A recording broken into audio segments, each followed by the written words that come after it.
जसप्रीत बुमराह ने ऐसा क्या बोल दिया तेबा बुमराह के बारे में जिसकी वजह से काफ़ी आलोचना हो रही है। सिर्फ जसप्रीत बुमराह की नहीं और इंडियन टीम के बारे में भी काफ़ी कुछ बोला जा रहा है और इंडिया के बारे में भी कुछ बोला जा रहा है। दरअसल साउथ अफ्रीका और इंडिया के पहले मैच के दौरान साउथ अफ्रीका की जब पहली पारी चल रही थी तो जसप्रीत बुमराह बॉलिंग कर रहे थे और तेबा बुमराह ऑन स्ट्राइक थे। तो जसप्रीत बुमराह की बॉल जो है तेबा बुमराह की पैड पे लगती है और जसप्रीत बुमराह अपील करते हैं, लेकिन अंपायर नेट आउट दे देते हैं। तो जसप्रीत बुमराह रिव्यू लेना चाहते हैं। तो ऋषभ पंत से पूछा जाता है कि क्या बॉल जो है वो स्टंप्स को हिट कर रही थी। तो ऋषभ पंत बोलता है कि जो बॉल है वो पैड के ऊपर हिस्से पे लगी है तो इसलिए वो ऊपर से निकल जाएगी, तो रिव्यू लेने का फ़ायदा नहीं है।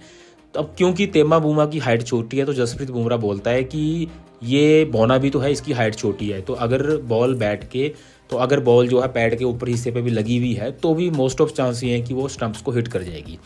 और अब ये जो बात है वो होगी माइक में रिकॉर्ड और इस बात को लेके बन गया बवाल। अब क्या बुमराह ने गलत बोला, इस चीज़ के दो एंगल है। टेक्निकली तो देखा जाए तो किसी को बौना बोलना, काला गोरा बोलना गलत बात है, लेकिन उसके पीछे इंटेंशन क्या थी। तो अगर हम बात करें जसप्रीत बुमराह ने नो डाउट कि अपनी किसी गलत इंटेंशन के साथ तो इसको बोला नहीं है।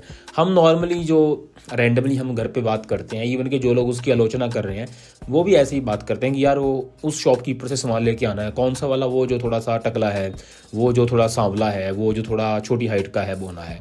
लेकिन क्योंकि ये चीज़ माइक में रिकॉर्ड होगी और क्योंकि आप एक कंट्री को रिप्रेजेंट कर रहे हो तो ये गलत एंगल में चली गई। ये चीज़ पहले भी हुई थी। सरफराज अहमद जो पाकिस्तान के कैप्टन है, सेम साउथ अफ्रीका के साथ उनका मैच था, जो फुलकायो जो उनका ऑलराउंडर है उसके बारे में उसको 2-3 जीवनदान मिल गए, कैच ड्रॉप हो गया और अंपायर की जो कॉल थी अंपायर ने उनको आउट दे दिया, वो ओवरटर्न हो गया और थर्ड अंपायर पे रिव्यू लेने के बाद। तो सरफराज अहमद ने उसके बारे में बोला था कि ये काले से पूछ इसकी माँ कहाँ पे दुआ कर रही है, जिसकी वजह से इसको जो है जीवनदान मिल रहे हैं। उस चीज़ को भी गलत ले लिया गया था, लेकिन सरफराज अहमद ने उसको अपोलोजाइज किया कि यार हमारे तरफ ऐसा बोल देते हैं लेकिन ऐसा कोई अटेंशन नहीं है। अब सबसे बुरी बात यह है कुछ लोग इसको रेजिज्म की तरह ले रहे हैं और वो जसप्रीत बुमराह को रेजिस्ट बोल रहे हैं, खासकर पाकिस्तान वाले और कुछ लोग जो लाइक्स व्यूज़ के लिए।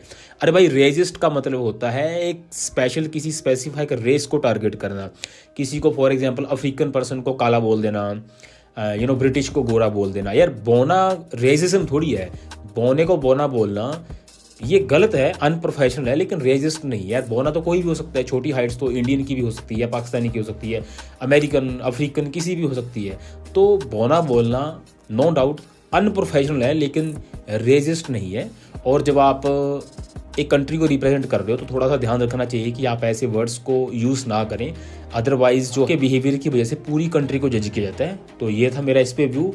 तो जसप्रीत बुमराह नो डाउट जो भी बोला वो थोड़ा सा अनप्रोफेशनल हो गया, लेकिन ऐसी कोई इंटेंशन नहीं थी। और मैच खत्म होने के बाद जब मोहम्मद सिराज की विकेट गिरी है और साउथ अफ्रीका ने मैच को जीत लिया तो बुमराह ने बाकायदा तेबा बुमराह से अपोलोजाइज भी किया था और बता भी दिया था कि मैंने ऐसे ही रैंडमली बोला था, हम बोल देते हैं एक दूसरे को और मेरी इसके पीछे कोई गलत इंटेंशन नहीं थी, तो आप इसको माइंड ना करो। और बुमराह ने भी स्पोर्ट्समैनशिप दिखाते हुए जसप्रीत बुमराह को बोला कि इट्स ओके।